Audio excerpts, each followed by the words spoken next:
pleased to introduce Dr. Zygmunt Pislow. Dr. Pislow is a professor of mathematical and computational cognitive science at Purdue University. His research focus is on the cognitive processes involved in perception, navigation, problem solving, and developing computational models of these mechanisms. Today he will present a talk titled Symmetry Provides a Turing-type Test for 3D Vision. Please silence your devices, but don't put them away. We want to see you tweeting to the hashtag Dawn or Doom. Please join me in welcoming Dr. Pislow.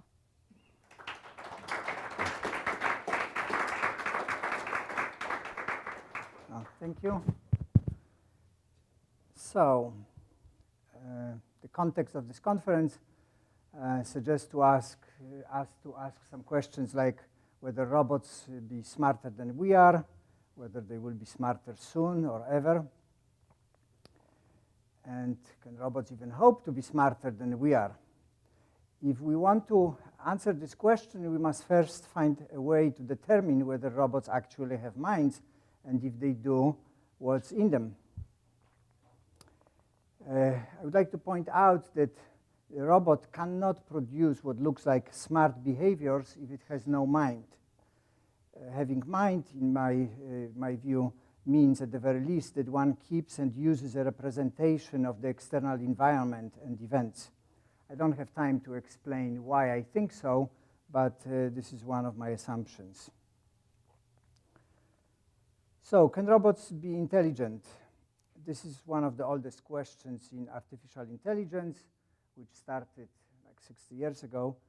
And Alan Turing, you may remember the recent movie about Alan Turing, proposed a test to determine whether computers can think. And the idea was that I let you talk through email to someone else, and you either talk to another person or you talk to a computer.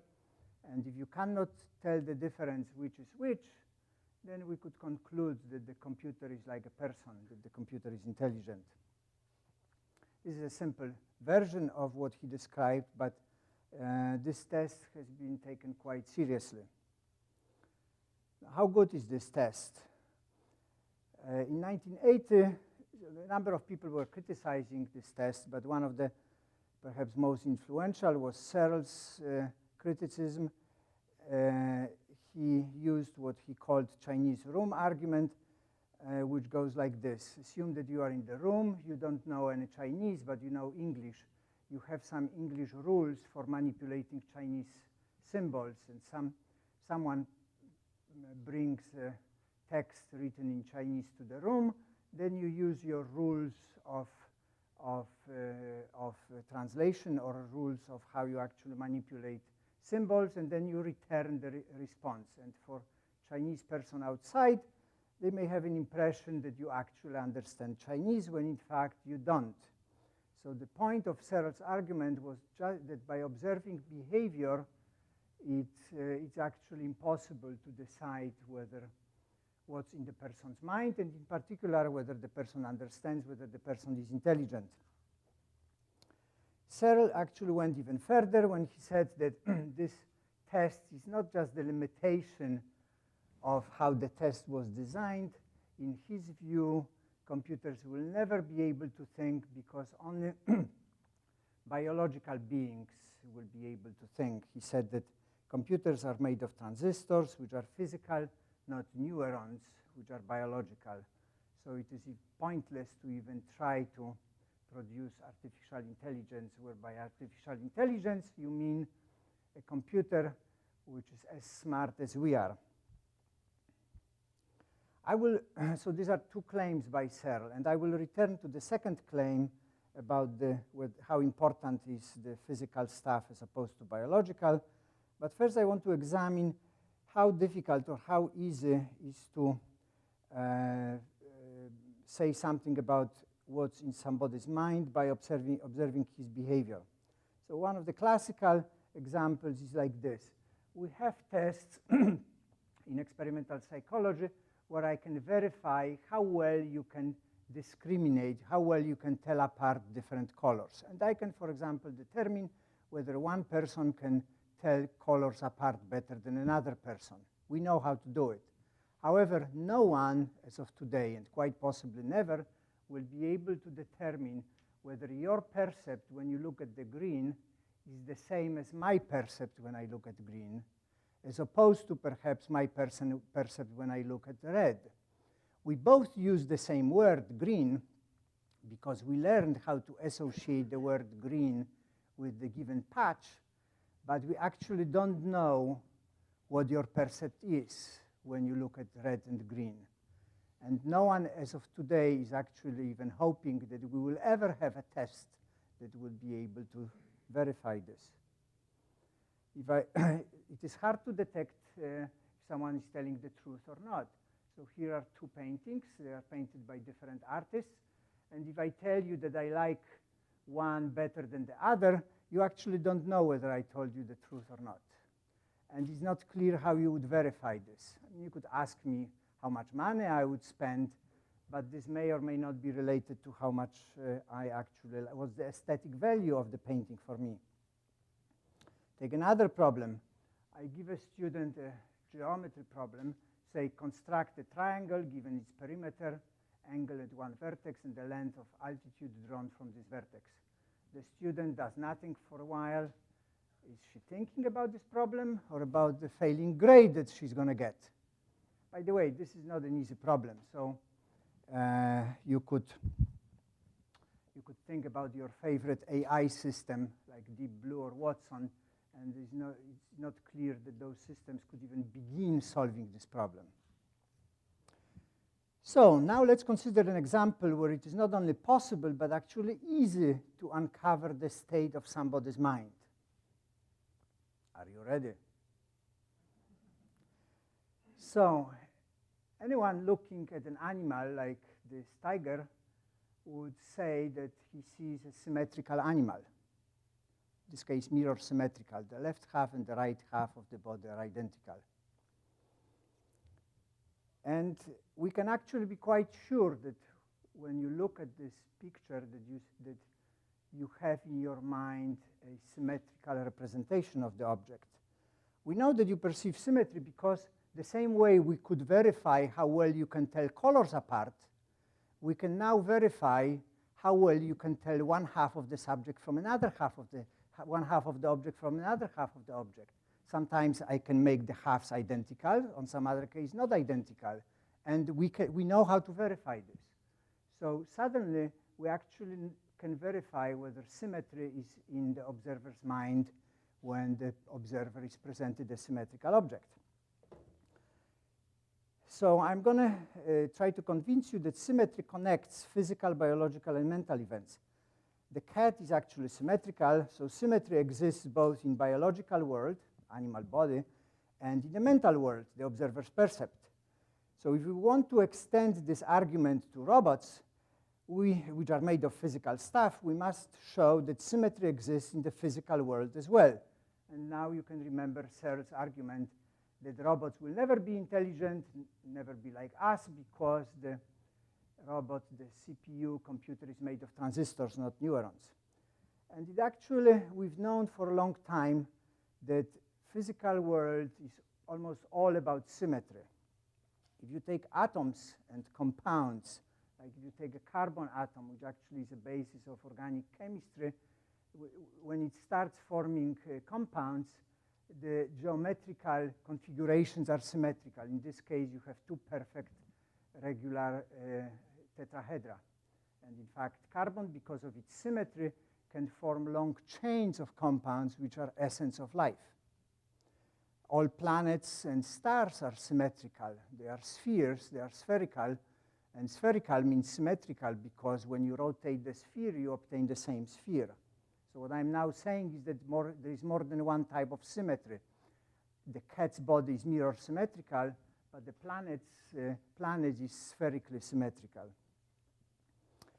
All crystals are characterized by symmetry. So in fact, this is really the best way to classify crystals and analyze their properties is by evaluating their symmetries. If you take the special type of crystals, ice crystals called snowflakes, they have plenty of symmetries. And the symmetries are not accidental. They are always look like regular hexagons. The forces in physics are symmetrical. So gravity is symmetrical. Since the Earth is spherical, the forces have the same type of symmetry. Electrical fields are symmetric as well. If you have a point charged, you have a spherical symmetry. If you have two planes, you have a different type of symmetry. Obviously, all plants are symmetrical. They're not necessarily perfectly symmetrical, but they have a great deal of symmetry. Animals, like this butterfly, is mirror symmetrical. In fact, all animals, perhaps except one, are almost perfectly mirror symmetrical. Your brain is symmetrical. You have two hemispheres, and they are similar to each other.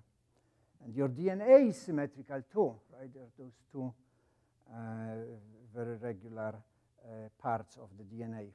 So symmetry is everywhere we look. For the record, the concept of symmetry that I used so far is actually more general than what I indicated, but for the purpose of this talk, what we covered so far would be sufficient. So symmetry actually provides like building blocks for physical, biological, and mental phenomena. And symmetry, you cannot really say, symmetry doesn't really belong exclusively to any of those three worlds, physical, biological, or mental. Symmetry can actually be considered what Spinoza, Fechner, and others would call neutral stuff in their theories of mind-body. And whether we observe physical, biological, or mental symmetry simply depends on observation tools that you use. If you look at something and you see symmetrical objects and you think about what you see, this would be a psychological observation, or if you describe the body, or if you analyze the compounds of the individual cells. Pretty much everyone up to this point in this discussion of mind-body problem, in the discussion of AI, ignored the concept of symmetry, including Searle. And even though transistors are different physically than neurons, symmetry actually exists in both. We just showed that symmetry exists in physics pretty much everywhere. And it is symmetry which makes it possible to compare the computer CPU and human mind in a meaningful way. And the rest of the talk will essentially elaborate on this observation. One could argue that symmetry is essential for both. All other features are probably superficial. But there is more. So if you look, there is quite a big literature on symmetry. Symmetry in physics, in mathematics, in biology. We are getting more and more papers about symmetry in perception, in human perception. But there is more to it than just symmetry. Physics is based on three fundamental principles. One is symmetry or invariance, and this is what I just briefly discussed. The second one is the least action principle, and the third one are conservation laws. And in the rest of the talk, I'm going to show you that we can identify all those three principles in perception and cognition. In fact, I would argue that you really have to use those three principles if you want to do a good job. So we discussed symmetry a little bit. Now I will go to conservation laws, and then I will get to the least action principle. We'll see what we get at the end. So in physics, there are many conservation principles. There is conservation of energy, momentum, angular momentum. I will illustrate only two because of simplicity. So let's first watch this YouTube. And let's see. So here's the guy in the space station. So there is zero gravity. Zero gravity is not essential for the demonstration of the conservation of momentum, but perhaps it makes it easier. So he has two tennis balls which have equal masses, and he produces a collision between those two balls. What is important for us is to realize that the balls move in some way, like with some velocities before the collision, and after the collision, they change the directions and the speeds. So there are several aspects that change before and after the collision. But if you compute the momentum, which is the product of the mass and velocity, the total momentum is the same before and after. In this case, one of the ways he's trying to illustrate is that if one ball is stationary and the other is moving, after the collision, the moving one stops and the second one moves. But this is just a special case. Here he put two pieces of Velcro to show that when they glue to each other, the velocity changed, but now they move together. Still, the momentum is conserved. At the end, he will try 4 times to produce a bump so that they get glued. It takes him 3 times to figure out how to do it, right? So they end up being glued. What it means is, in this case, the velocity of the 2 balls afterwards would be half of the velocity of the individual of the first ball. So collision is a transformation. Many things change, but not everything. And momentum is preserved. We call it conserved. The second example, perhaps even more fun, here you have this skater which performs pirouette. And when she's changing the position of hands and legs, the angular speed is changing. So the angular speed is changing, the geometry of the person is changing. But if you compute the angular momentum, if you know how the formula looks like, the angular momentum stays the same. So there are many examples like this in physics. And it doesn't mean that everything gets conserved. So you have to be very careful. Something gets conserved, others don't. So how about conservation in 3-dimensional perception? Consider this case. So I take a 3-dimensional object. This screen could represent a computer screen. It could represent the image in your iPhone, or it could represent an image on the back of your eye. The important thing is that in visual perception, the 3-dimensional object is being transformed into 2-dimensional image, and then the brain produces 3-dimensional percept, which is identical to the original object. Not everything is the same, because we cannot claim that the weight of your percept is the same as the weight of the object. But we actually can claim that the shape that you perceive, the shape in your mind, is identical to the shape of this object. So there is a transformation from physical world to your mind, and the shape goes through those two type transformations. The second one, when your brain is producing 3D percept from 2D image, is actually an inference. So the visual system is performing inference. This way the observer knows what's out there. And if the perceived 3D shape is identical to the geometrical shape of an object, we can talk about conservation of shape. It is sometimes called veridicality of shape perception, but in this context, I want to use the term borrowed from physics, because I can use the principles, the mathematical principles that physicists use to actually explain the percept. So now, we know that humans can see 3-dimensional objects and perform this inference. The question is, can the robot infer anything interesting, and whether it can infer anything which is human-like? Now we will need the third principle in physics, which is called least action principle. So up to this point, I started with symmetry, showing you symmetry of animals and symmetry of atoms. Then I briefly discussed conservation laws in physics, and I argued that corresponding conservation may exist in vision. Now I will show you I will show you a couple of examples of least action principle in perception first, and then I will show you the corresponding principles in physics. In perception, it is called simplicity principle. In philosophy of science, it is called Occam's razor. In information theory, it is called minimum description length principle. The idea is that the observer takes the data and asks what's the simplest interpretation of the data. Let's take this example. All right, so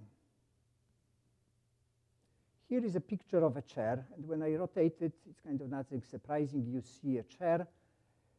But now I could, by keeping the image, I could change the depth of individual points. So I'm actually now messing the parts in 3 dimensions. I can show you how it looks, right? But I'm only changing the depth of those parts. And by changing the depth, I'm not changing the image. The point here is that I could produce infinitely many of those configurations in 3 dimensions, and they all look like mess. Only one of those is symmetrical in 3 dimensions. So when I give you the image like this, and you see 3-dimensional object which looks like a chair, it is not because you've seen many chairs in your life. It's because the 3-dimensional object which has geometry of a chair is the simplest, the most symmetrical interpretation of this 2-dimensional image. Right? There will be a couple of more examples in a second. And simplicity principle leads most of the time to accurate percepts, which, as we pointed out, are conservations. So let me show you now a few other examples. So let's take it in steps. So look at this image. It is an image of a Jeep. And when you look at it, you see 3-dimensional object, which probably is not very different from what I'm showing you here. This is actually a 3-dimensional model that was used to produce this picture. So if by looking at this image, you see a 3-dimensional object like this, your percept is veridical, or we could say that we are dealing with conservation of shape when we go from the physical object to your percept. Here we drew some of the contours from the Jeep, and we applied our simplicity principle. So in other words, we have an algorithm. So we have a camera which is looking at things, and then it's running some algorithm with simplicity principle, and our robot can produces this interpretation, which is pretty much identical to the overall shape of this object. So you could say in this case 2 things, that you perceive the object accurately and the robot perceives the object accurately, and the 2 percepts are identical. So this is an example of what I say a good Turing test, because now I know what's in your mind because I know how your visual system works, and since I wrote an algorithm for the robot, I know what's in the robot's mind. I can show you maybe one or 2 other examples. This doesn't have to be a Jeep, it could be a bird. It's the same idea. This reconstruction here is produced by our robot when looking at this line drawing. And this is the original 3D model. And you can ask yourself, what do you see when you look at this single image? Let's see whether I want to show anything else.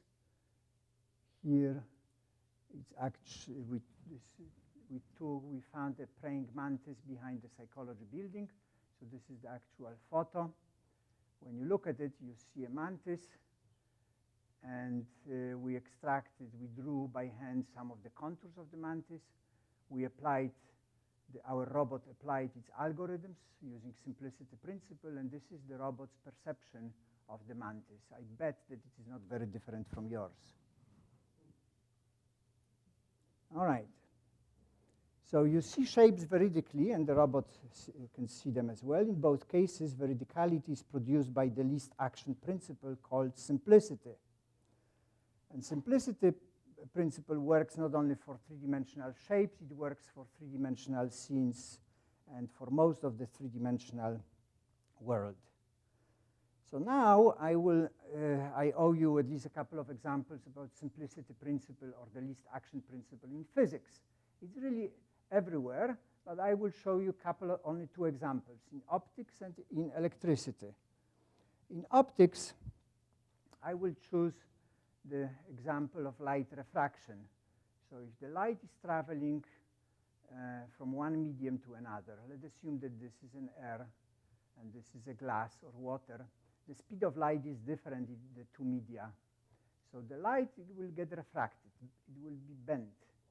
And there is a rule for how the bending proceeds. It's the ratio of sines of the angles is equal to the ratios of the speeds of light in the 2 media. But interestingly enough, Fermat's way of explaining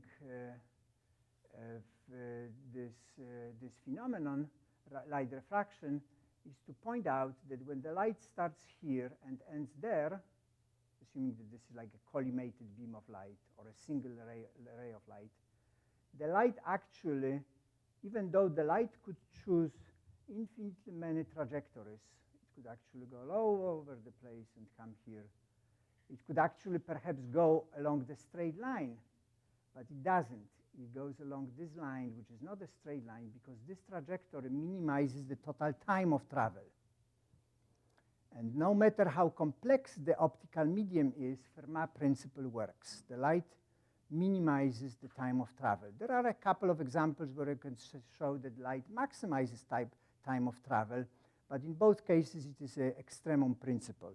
Most of the time physicists talk about least action principle, but you should be careful that it is more general than that.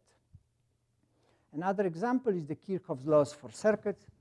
This is, in fact, an example of one of those interesting tests in electrical circuits. So we form a cube from resistors. Let's assume that all resistors are identical, but they wouldn't have to be. Let's assume that we apply some voltage between A and B, and then the current will distribute itself in those branches. Now, if the resistors are identical, it will distribute itself in some quite regular way. But if the resistors are not identical, it will distribute itself some other way. One way to solve this problem is to apply Kirchhoff's laws for currents and voltages. But what essentially Kirchhoff's laws are saying is that the current, when going from A to B, will distribute itself in such a way so as to minimize the total amount of heat generated in the system. How does the current actually know this? It's an interesting question, and there are some answers how it goes. But it so happens that most of the physics, if not all, can actually be explained, or at least events can be explained by using least action principles. So now we have all three principles, and what is interesting is that the least action principle is the link in physics between symmetries of natural world and conservation laws. And this has not been demonstrated until 1918 by German mathematician Netter. It's called Netter's theorem. And it turns out that for every symmetry of a natural phenomenon, there is a corresponding conservation law. And there is one-to-one mapping, which is established by the least action principle. And I can just briefly mention two examples. So, conservation of energy can be produced or derived by applying least action principle from symmetry in time dimension. How do you do symmetry in time dimension? Let's assume the following scenario. Let's assume that we set up some experiments in this room.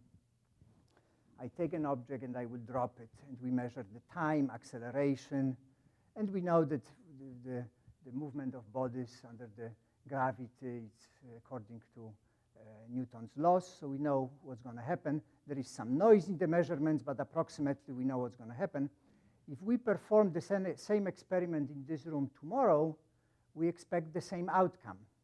What this means is that moving our experiment along the time axis does not affect the natural phenomena. When you apply corresponding least action principle to this symmetry, you derive conservation of energy in physics for closed systems. Similarly, if you take space symmetry, so we perform our experiment in this room and we perform it in the next door, we expect the same outcome because the natural phenomena don't depend on the translation in space. If you apply the corresponding least action principle, you derive the conservation of momentum, which are illustrated in the beginning. So, three-dimensional vision, it's almost like our first summary. So, simplicity principle in visual perception is applied to images of symmetrical objects, and this results in accurate perception of three-dimensional shapes, which is conservation of shape. And this is analogous to physics when least action principle is applied to symmetry of a phenomenon resulting in a corresponding conservation law. Can this approach be extended beyond three-dimensional vision? I would say that almost certainly should. If we take examples like language problem solving, data mining, the issue is there is always enough structure and regularity in the problem that you are thinking about that you can define symmetries or invariances in the particular domain. And again, you have to use the mathematical definition of symmetry to do it. But whenever there is a regularity in something, you can define symmetry. Then you have to figure out some good least action principle which allow you to infer something important or interesting from the symmetries that are present. So this will lead to conservations that provide key to understanding pretty much our environment and for understanding each other, really. So what I'm saying is that those tools, symmetries, the least action or simplicity principle and conservation laws are the proper tools to actually talk about cognitive phenomena in psychology. This is the good way to describe, uncover, explain somebody else's mind. And in this case, you could actually explain the robot's mind as well, because there is no reason why you shouldn't be able to do it. So Netter in 1980 showed that without least action principle, there would be no conservations in physics. Weiner in 1960, he pointed out that without symmetries in nature, there would be no loss of nature. What I'm suggesting here is that without all three elements, symmetry, least action, and conservation, there would be no human mind as we know it and no intelligence. In other words, we wouldn't be able to understand the physical environment or each other. What does this mean for the intelligence of robots? If a robot does not use these principles, it cannot be smart. If the robot uses these principles, we should be able to understand the robot. Our natural sciences, at least as of today, do not offer any magical fourth principle that would allow robots to be smarter than we are. So, if singularity, if it is defined as super intelligent robots, namely robots that are too smart for us to comprehend them, is not likely to happen. And if it does happen, it is not likely to be an elaboration of currently existing AI systems. Thank you very much.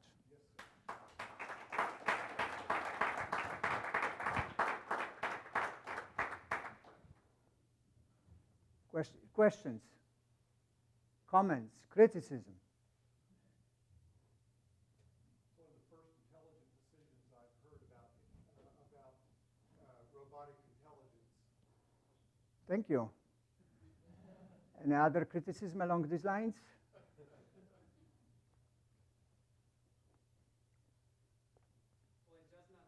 not really criticism. It's just that I feel that as methods for robots evolve, I feel like it's just that we're just keep adding features of what we mean by intelligence. Mm-hmm. Yeah.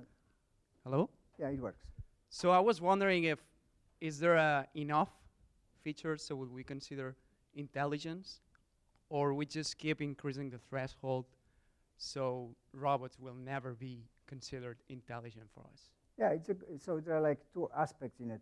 It's true that over time, like during the last 100 years, the definition or the criterion for what it means to be intelligent is shifting. So some time ago, playing chess is considered to be intelligent, or reading a text or something, right? So, or recognizing even letters in the printed text, or multiplying numbers. So as we develop AI, then whatever AI can explain, we say this is not really an intelligence. Intelligence is everything else. So this is a good point, and I think there is nothing wrong with this, because this way you kind of provide stimulation to both communities. Psychologists who are working on human mind will try to keep demonstrating how smart human mind is so that the colleagues in electrical engineering department cannot replicate it. The EE or CS people will try to push the envelope so that the boundaries get shifted, right? But at the end, the question is where we are at this point and whether there is still something in human intelligence that we are not aware of, whether those three principles actually are sufficient. In my mind, and the last slide is kind of, the last line on this slide is suggesting is that the development of AI during the last 20 years, I think it's kind of was going in the wrong direction. So you have a program which can play chess, but the program doesn't really know who is playing with. Or if you ask the program to play Jeopardy, it probably wouldn't be able to do it. So there was this big push to develop algorithms to solve some specific aspects without asking whether the machine system has any mind. And this is what I said in the beginning, that just by demonstrating smart behavior doesn't imply that it is intelligent. And one way to view it is that the chess-playing machine, as of today, cannot solve a geometry problem or vice versa. You started out your talk with the two pictures and saying that I could not detect a lie, that Right. you were lying. Are you familiar with the current, some recent research that was released about the use of MRI and its indication of evidence of a lie? Yeah, so there are those methods existed for a while. The assumption is that if you are lying, you get nervous, you sweat, or something in your brain is changing. But as of today, we don't have a theory of the brain. So when we do MRI and we try to detect a lie in the MRI picture, we could establish some statistical relation, but we don't know why this relation is happening. And as of today or yesterday, this relation was far from perfect. So no one would really, if I am giving a class course in graduate school and I give an exam, there's no way that I could say, okay, I'm not giving an exam because I know what's in your mind, or I can ask you questions and I know whether whether you are solving the problem the right way or the wrong way. So those methods will keep developing using statistical learning, but they are very far from being perfect. So in this sense, they do establish some relation, but it is only statistical relation. So therefore, in a particular case, like with this painting, you could say with probability 60%, you say that I'm lying. But there's no way that the court system, judicial system could start using those tests and ask person, did you actually kill the other guy? And based on the answer, there would be a decision. So we are very far from it.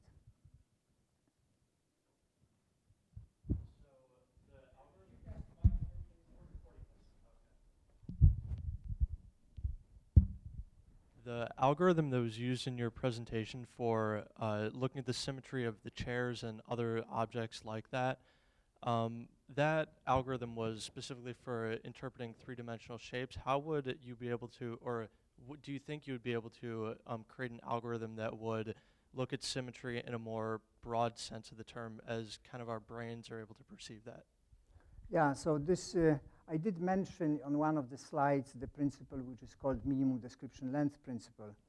So experts in information theory and computer science are claiming that we are getting better and better understanding of some universal definition of what simplicity of a signal is.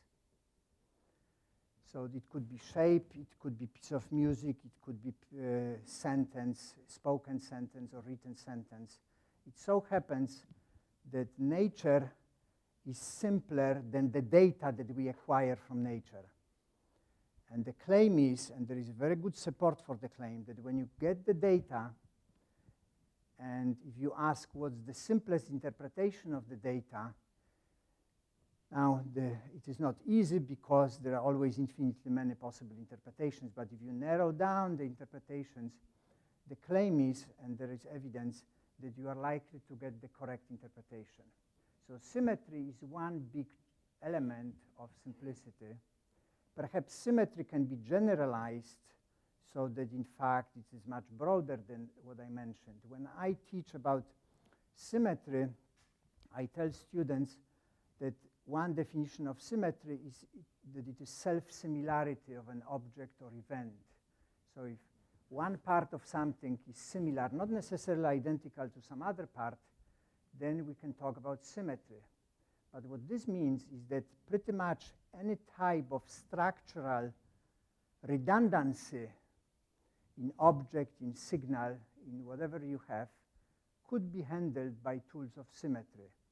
So, and typically when we have a signal or object or any kind of data, we have a part which is completely random part, and we have part which is redundant.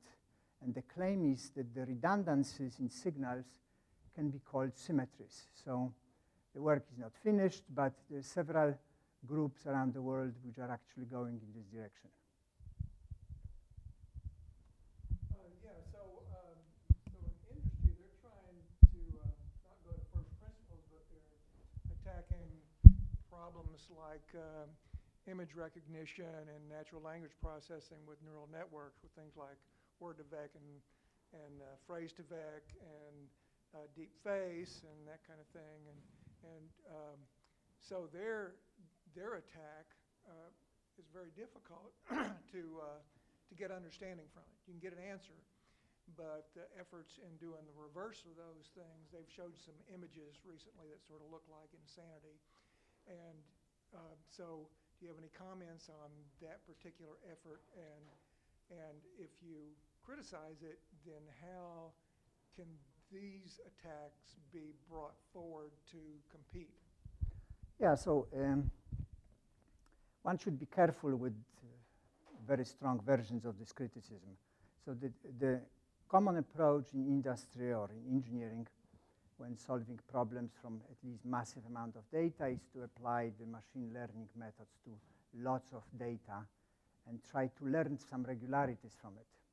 So this is like, so this is essentially trying to infer empirically some regularities in the data instead of using first principles like the concept of symmetry.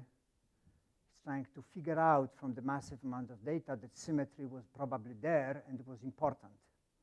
So if you had enough time with this learning, and I don't know what enough means, it could be a week, maybe it could be 100 years, in principle you should be able to, by using empirical methods, to produce results which would be identical to the methods which are based on those abstract first principles like symmetry.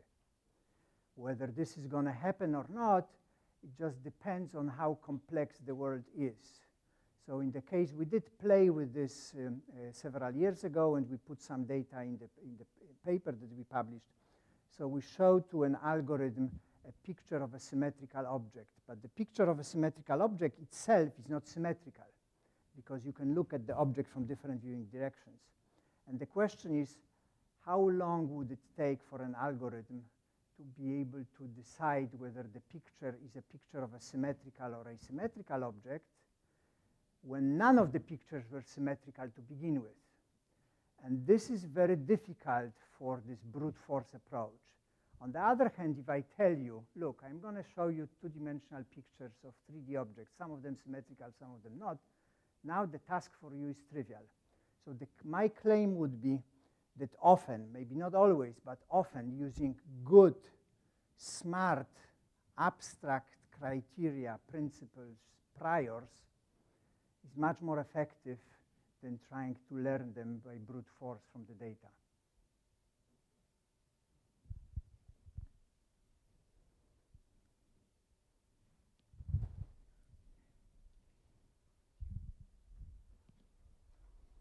Okay, so as far as I understand it, this slide says that because we're limited to 3 fundamental laws of physics, that super intelligent robots are highly unlikely.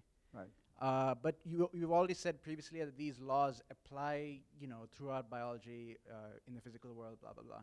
So that means even for animals, these things probably apply. And we already know that there are intelligence differences between us and, let's say, chipmunks. Right. So from the chipmunks' perspective, we are too smart for them to comprehend us. Right. So why is it so unlikely that we're the top? And what makes us the hard limit? That nothing can be smarter than us, but we can be smarter than lots of stuff. Right. Yeah, that's a good point. This is why I'm not really making absolutely strong claim here. In the case of chipmunks and us, this was a process of evolution. In other words, chipmunks didn't manufacture us. Here we are dealing with a situation that we build some robots, and the the concern is that at some point this will get out of our hands, that the robots will be much more intelligent. So I don't know how close this comparison is. In other words, if you let chipmunks to start manufacture robots, how quickly they would produce human beings. Now, this is a question. This is a question of the evolution, and we have some ideas about the natural selection, but we don't really have a. I mean, no one has a computational model of how the evolution went from chipmunks to human beings. So there was something happening during evolution that the humans, which are more intelligent than chipmunks. I mean, you could, so what are the things that we have and chipmunks don't have? We have abstract thinking, right? And we have language. Chipmunks, rats, monkeys can solve some problems, but they don't talk too much, and they don't have abstract thinking. So the animals have visual perception. Most of them have visual perception, auditory perception. So they have several types of perception, but they were lacking intelligence and abstract thinking. So this is the two things that were added to produce intelligent humans. And the question is there something else outside of communication, outside of abstract thinking, that could make us even smarter? And it is hard to think what this would be. So what I am saying is not likely to happen. But I am all open. If super intelligence is produced, I want to be the first to have one.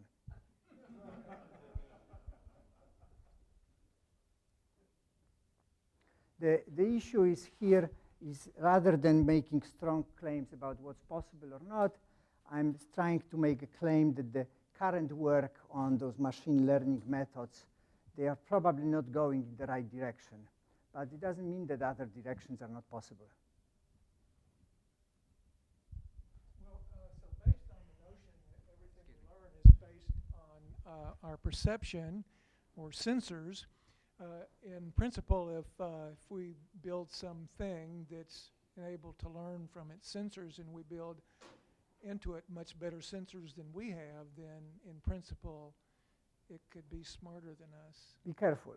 There is evidence suggesting that the old man Plato was right, namely that when you are born, your mind is not tabula rasa.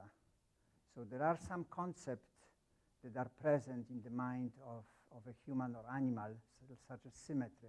We know that when the animal or human is born, the mind of the animal knows about symmetry. It doesn't learn from examples. But you could build that in. You can build it in. Now, one could push this one step further and say, well, but evolution was pretty much nothing but learning. So it had to be, but we don't know whether the symmetry was actually inferred from the data or whether it was lucky fluke in the mutation that symmetry appeared in the DNA and in the brain. As far as all animals that existed on Earth was always mirror symmetrical. So if you look for a mate, you better know how symmetry looks like, because otherwise you're not going to have children. Yeah, but back to the notion of sensors versus intelligence, I guess the only difference I could admit to is we have all sorts of quirks, and the behavioral economists are beginning to learn all about those. And if you consider intelligence, human intelligence, then whatever we would make would have to have the same kind of frailties, right? Yeah. So again, going back to previous example, but maybe making one additional step. So let's assume that you are a newborn animal or human being, and now I keep showing you two-dimensional images of objects.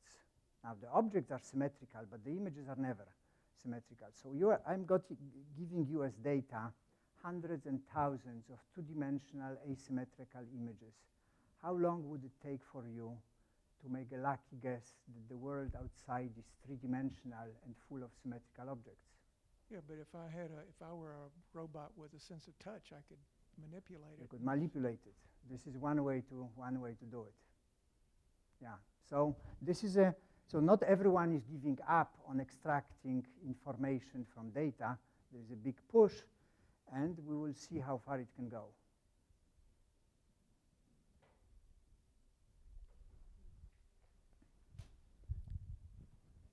This corresponds, in some sense, to a lot of the new research in newborns. You know, we used to have the idea that children were basically blank slates that were filled up with information, and new cognitive research shows that's not the case at all. Children are, in fact, child comes out recognizing its mother's voice immediately, because perhaps through exposure to it in the womb, but they have all kinds of cognitive abilities that they're learning. Yeah, if you are interested in this, there are classes in our department where there is a review of those studies. There is a lot of studies on newborn animals with the perceptual and cognitive abilities. There are fewer studies on human newborn infants because it's harder to do experiments. But there are experiments with infants who are like 1 hour old, demonstrating how much they can see and how much they can understand. There was a question there.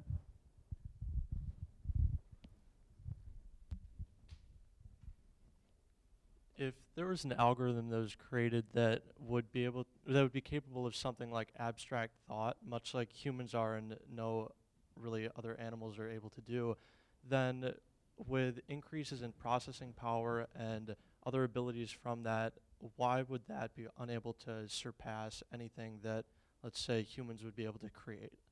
Yeah, it's a good point. So I think that the people who talk about singularity is not an issue that the robots will be like 5 times smarter than we are or faster.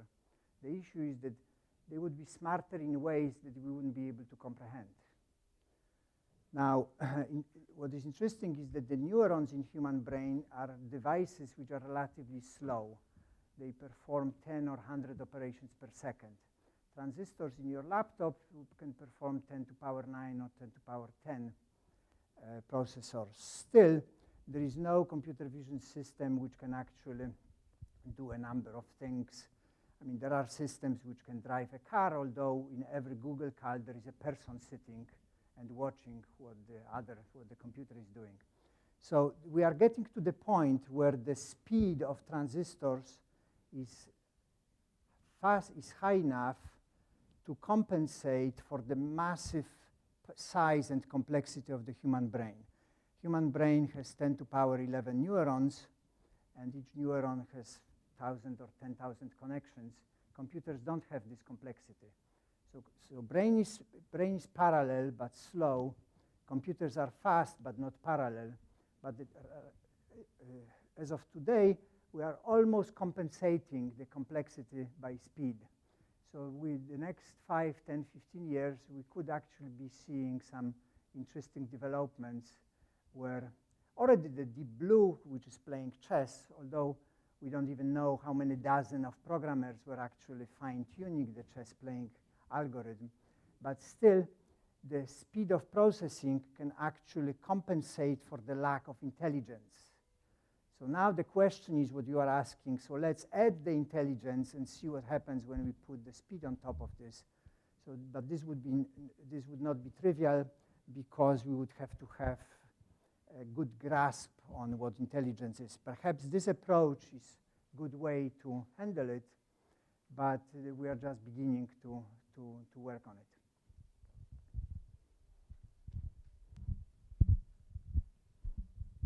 In a previous session, there was a discussion of self-awareness in computers, and I've never heard a good explication or a model of what self-awareness would mean in a computer. Have you considered this, or have you had any thought about this?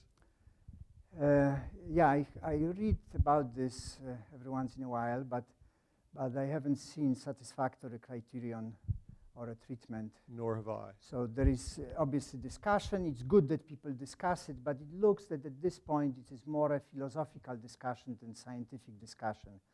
I'm not aware of solid experiments which can get handle on this. Doesn't mean that it is impossible, On the other hand, this question gives me an excuse to make another comment. 100, 200 years ago, psychologists were not sure whether we could do science in psychology to begin with, either with perception or thinking or learning. In other words, when you were a psychologist 150 years ago and you were writing a paper, you really had to convince the audience that you are a scientist rather than a philosopher, because it was not obvious that anything in psychology can be handled scientifically. Today, it's exactly the other way around. The assumption is that all aspects of human mind can be studied scientifically, and there is no reason to believe that that's true.